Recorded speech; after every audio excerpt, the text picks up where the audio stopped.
हरे कृष्णा। आज हम इस तरह बाल गोपाल का ये पोंचू बनाना देखेंगे। ये हम किस तरह से बनाते हैं। ये बहुत अच्छा रहता है। कान्हा जी को इधर ऊपर गले में से इस तरह से करके पहना दो, उनकी पोशाक के ऊपर ही। जितना देखने में सुंदर है, बनाने में बहुत बहुत आसान है। आज हम देखेंगे कि इसको हम किस तरह से बना सकते हैं। इसके लिए आप कोई भी ऊन ले सकते हैं, इस तरह की ये फर वाली, जो जिसके अंदर थोड़े धागे निकल रहे हैं, वो वाली ऊन है। आप इस तरह की ले सकते हैं। किसी भी तरह की ऊन लेके इसको हम स्टार्ट करेंगे। शुरू करने के लिए सबसे पहले मैं चेन बनाऊंगी।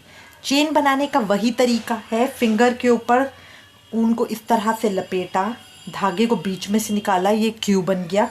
क्यू में से ये फंदा मैंने ऊपर खींच लिया। अब एक इस तरह से घुमा के ये मैंने चेन बनाई। यहाँ हम टाइट कर देते, इससे मेरी गांठ लग जाती है ताकि मेरा खुलने का डर नहीं रहता। ठीक है। अब इसके बाद मैं 32 की चेन बनाऊंगी।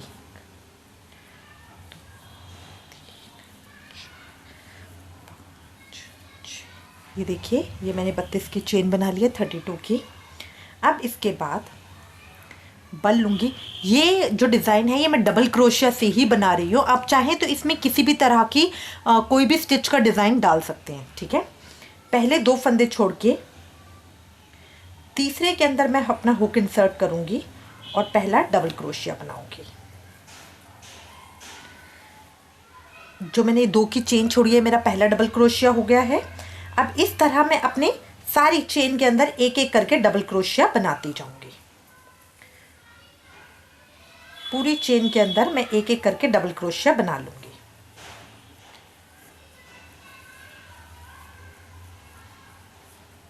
इस तरह मेरा आ रहा है। इस पूरी चेन में इसको बना लूँगी। ये देखिए, मैंने चेन कर ली, ये इस तरह की आ गई है। अब इसके बाद मैं 2 की चेन बनाऊँगी और अपने वर्क को टर्न कर दूँगी। टर्न करने के बाद फिर बल लूँगी और हर स्टिच के अंदर एक एक डबल क्रोशिया करती जाऊँगी। इस तरह डबल क्रोशिया करते हुए मुझे 4 लाइनें बनानी हैं। एक मैं बना चुकी लाइन, दूसरी बना रही हूँ, फिर एक तीसरी और चौथी, 4 मैं लाइंस बनाऊँगी।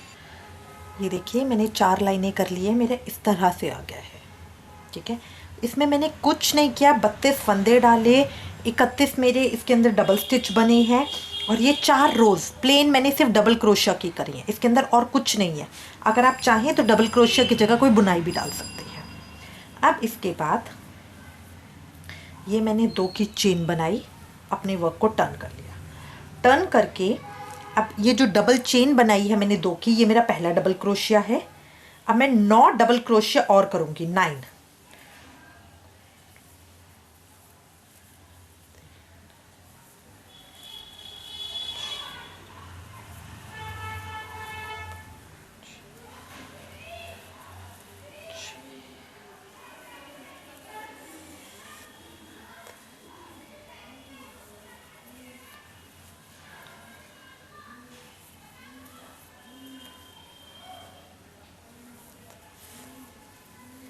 देखिए, इस तरह से अभी मैंने 10 डबल क्रोशिया हो गए हैं। पहला जो 2 की चेन बनाई थी, मेरा पहला डबल क्रोशिया है। 9 और करके टोटल ये मेरे 10 डबल क्रोशिया हो गए।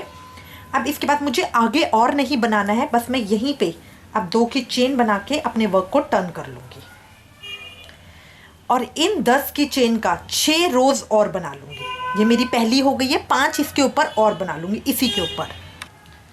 ये देखिए, 6 लाइनें ये मैंने पूरी कर ली हैं। ठीक है। ये रोज़ इस तरह काउंट करके 1 2 3 4 5 6 इस तरह करके ये 6 लाइनें मैंने पूरी कर ली। 4 लाइनें इसकी। अब मेरी ये पूरी शेप इस तरह की आई है। ये मेरी प्रॉपर शेप इस तरह की आई है, इस तरह की। अगर आप इस तरह से देखोगे तो ये उल्टा एल है। इस तरह की मुझे अपनी शेप बनानी है। अब ये शेप बनाने के बाद देखिए, सीधा बुना गया है। अगर आपको लगता है कि नहीं, आपका टेढ़ा हो रहा है, तो स्टिचेस को काउंट कर करके कीजिए। 10 10 10 10 होंगे तो वो बिल्कुल सीधा आएगा। ये देखिए, अब ये करने के बाद अब मेरी इसकी शेप किस तरह से आएगी। ये मैं करूँगी यहाँ इस तरह से फोल्ड और ये करूँगी यहाँ इस तरह से फोल्ड। तो ये आएगी मेरी पोंचू की शेप। पीछे से देखिए, ये इस तरह का वी बनेगा। तो ये आएगी मेरी प्रॉपर शेप। अब इसके लिए मुझे इसको यहाँ पे इसके साथ अटैच करना है। तो जो मैंने पहले 2 की चेन बनाई थी उसके स्टिच में डाल के इस तरह से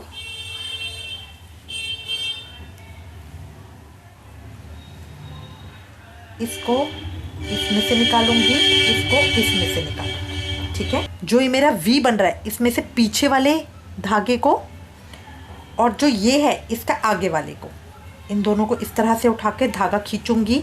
इसमें से निकाला, इसमें से निकाला और इसको इसमें से निकाल दिया। अगर आप चाहें तो सुई धागे से भी सिलाई कर सकते हैं। अगर आपको लगता है कि नहीं आप ऐसे नहीं कर पा रहे हैं, वैसे ये है तरीका बहुत आसान। जो ये मेरा वी बन रहा है इसमें पीछे वाले धागे को पकड़ा, इसमें से इसके आगे वाले धागे को पकड़ा, धागे को खींच के इधर लाया और पहले वाले स्टिच में से निकाल दिया। इसको स्लिप स्टिच कहते हैं। दोबारा ये वी में से जो मेरा वी बन रहा है उसमें से इसको इस तरह से निकाला, यहाँ भी इसको आगे वाले में से निकाला, जो अपना धागा है उसको पकड़ के इसमें से निकाला, इस वाले में से निकाला और यहाँ पे स्लिप स्टिच कर दिया। अब इस तरह करके मैं सारे अपने धागों को जोड़ लूँगी।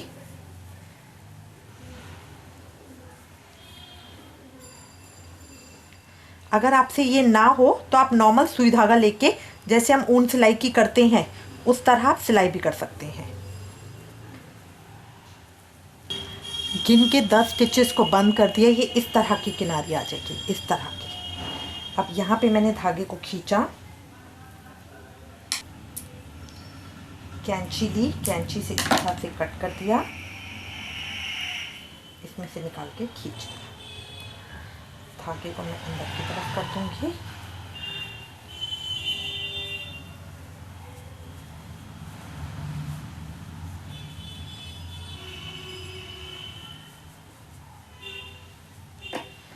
ये देखिए, ये मेरा पोंछे तैयार हो गया। अब इसकी मैं जो फ्रिंज जो हमारे लटकने वाले होते हैं वो लगाऊंगी। इसके अलावा डेकोरेशन आपके हाथ में है। आप चाहें इसके ऊपर लेस लगा सकते हैं, कुछ और गोटा या जरकन वगैरह वो लगा सकते हैं। अब फ्रिंज बनाने के लिए हम क्या करेंगे, आप कोई गत्ता यूज़ कर सकते हैं, या कुछ भी, कोई डिब्बी वगैरह का कुछ इस तरह का। मैं हाथ पे ही बना लेती हूँ। ठीक है, अब देखिए अपनी छोटी फिंगर से इस तरह से यहाँ हाथ के ऊपर ऐसे लपेटेंगे।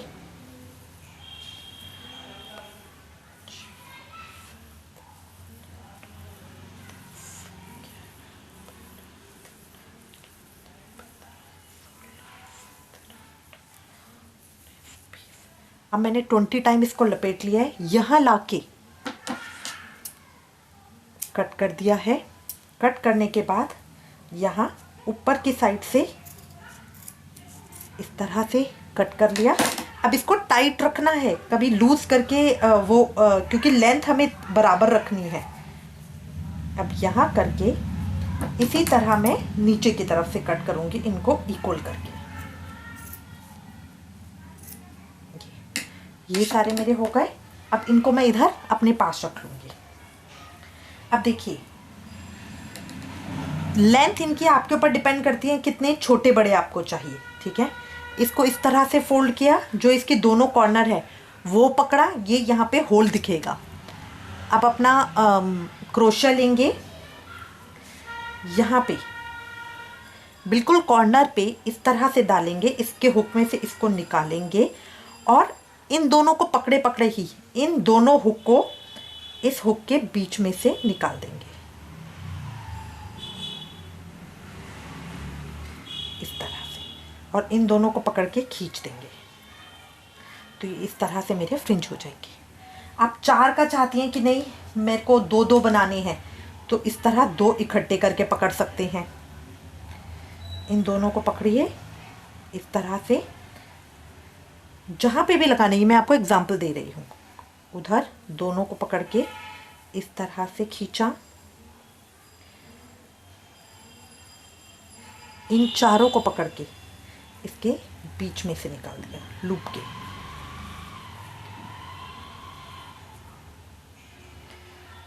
दो का करना आसान होता है क्योंकि हुक आराम से खींच लेता है। चारों को खींचना थोड़ा सा मुश्किल होता है, बट हो ये भी जाते हैं।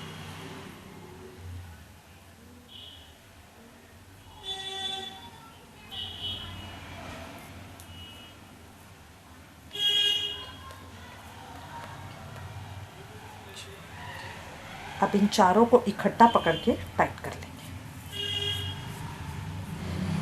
ये इस तरह से बनते हैं फ्रिंज। अब मैं एक एक थोड़ी थोड़ी, पास पास बनाना चाहे पास पास, दूर दूर बनाना चाहे दूर दूर, वो आपके ऊपर डिपेंड करता है। थोड़ी थोड़ी दूरी के ऊपर इस तरह से हुक को डालेंगे, एक लेंगे, दोनों को इक्वल करेंगे, इसके बीच में से निकाला और इन दोनों को इसमें से निकाल के यहाँ बराबर कर दिया। बराबर करके गांठ को टाइट कर देंगे। फिर निकालेंगे,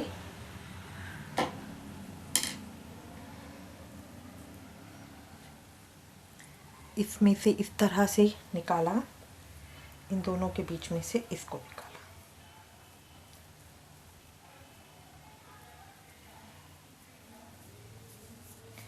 देखिए ये इस तरह से आ जाएंगे। बाद में अगर आपको लगता है कि नहीं ये थोड़े मेरे ऊपर नीचे आ रहे हैं, तो रफली करके इनको इस तरह से कट कर सकते हो, तो इनसे इक्वल भी हो जाएंगे इस तरह। अब मैं ये सारे में यहाँ से लेकर पूरे यहाँ इन चारों तरफ इसको लगा लूँगी इसी तरह से। पास दूर आपके ऊपर डिपेंड करता है, इसी कलर से दूसरे कलर से, दोनों को इक्वल करके पकड़ा, यहाँ से इसको खींच के निकाला और इन दोनों को इसमें से खींच लिया, लूप में से। ये मेरा फ्रिंज बन गया।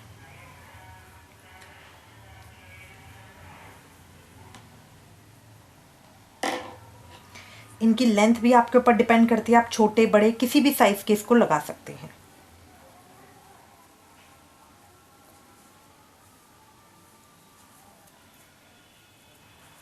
देखिए ये हो गया मेरा, इस तरह से आ गया। अब इनको हाथ से इस तरह से इक्वल कर लेंगे। अगर आपको लगता है कि ये थोड़े से कहीं से छोटे बड़े आ रहे हैं, तो सीजर से इनको इक्वल कर सकते हो।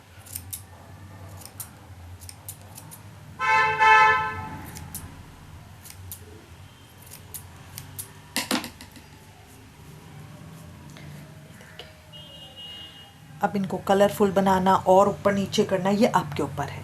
अब हमारी यहाँ की डेकोरेशन, आप इनके ऊपर यहाँ कोई गोटा, लेस, जरकन कुछ भी लगा सकते हो। यहाँ पे कोई बड़ा सा, जैसे मैंने यहाँ लगाया है, इस तरह का गोटा लगाया है, ये आप कर सकते हो। डिज़ाइनिंग टोटल आपके ऊपर है। कुछ बड़ा इस तरह से लगा सकते हैं यहाँ पे ये, और कोई बड़ा सा, सब डिज़ाइनिंग टोटल आपके ऊपर डिपेंड करती है। इसको प्लेन छोड़ेंगे तो ये भी अच्छा लगेगा।